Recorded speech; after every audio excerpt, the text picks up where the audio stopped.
Engineering এর বিষয়টাকে কঠিনভাবে দেখার চেষ্টা করেন। ইঞ্জিনিয়ারিংটার দিকে মারাত্মকভাবে সবার খেয়াল রাখতে হবে, প্রশাসনের দিকে চোখ রাখতে হবে। ওরা যেদিকে যাবে সেদিকে। একটা হলো কারচুপি, আরেকটা হলো ইঞ্জিনিয়ারিং। সবাই কারচুপি আর ইঞ্জিনিয়ারিংটা মিলিয়ে ফেলে। কারচুপিটা হইল দলীয় নেতাকর্মীরা করে, সেন্টার দখল করে সিল সাপ্পর মেরে বক্সে ঢুকায়, বুথে ঢুকায়, ভোট গণনার সময় কেন্দ্র দখল। এটা এইটা হলো ভোটের কারচুপি।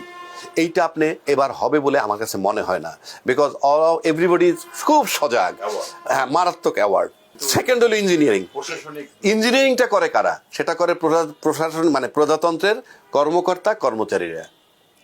এইটা হলো একটা সিরিয়াস জায়গা। তাদের মধ্যে একটা অংশ মনে করছে যে অমুক দল ক্ষমতায় চলে না না না না, ইঞ্জিনিয়ারিং করে তারা নিবে ক্ষমতায় কাকে, দে উইল ডিসাইড। এই জায়গাটায় কিভাবে নজর রাখবে, এইটা হলো সবচেয়ে মারাত্মক ব্যাপার আমি মনে করি। আমি পুরো দেশবাসীকে তথা রাজনৈতিক দল তাদেরকে জানাই, আহ্বান করতেছি, আপনারা ইঞ্জিনিয়ারিং এর বিষয়টাকে কঠিনভাবে দেখার চেষ্টা করেন।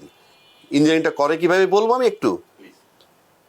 সেন্টারে ভোট হয়, ধরেন ভোট হইলো, দুইটা দলই কম্পিটিশন হইতেছে।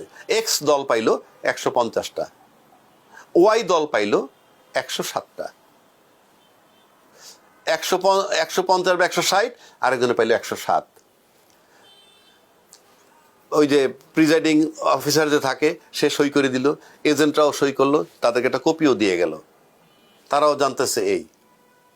এইটা যখন সে ডিসি অফিসে পাঠাবে, ওখান থেকে তো ঘোষণা হবে, সেখানে ওই 107-এর যদি 1-এর 2 বানায় দেয়, তাহলে 207 আর 150 হইল।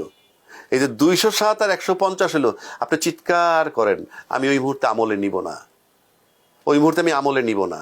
যান রিটার্নিং অফিসার কাছে মামলা করতে পারবেন না, আমি আমলে নিলাম না। এগুলি ভাই আপনি, এইগুলো আমরা দেখছি, আপনি পাবেন না, টের পাবেন না, এটা চলতে থাকবে। কিন্তু এর ভিতরে 2 দিন 3 দিন পার করে রেজাল্ট ঘোষণা হয়ে গেল। হওয়ার পর যদি আপনি হাইকোর্ট পর্যন্ত গড়ান, 5-7 বছর, যেহেতু আজকে নির্বাচন এলে কালকের সকালবেলা ও না নিল, ওই দল ক্ষমতায় চলে গেছে, সব তার নিয়ন্ত্রণে চলে যায়। অটো জাজমেন্ট পাবেন after the expiry of your parliament. So এই ইঞ্জিনিয়ারিংটার দিকে মারাত্মকভাবে সবার খেয়াল রাখতে হবে।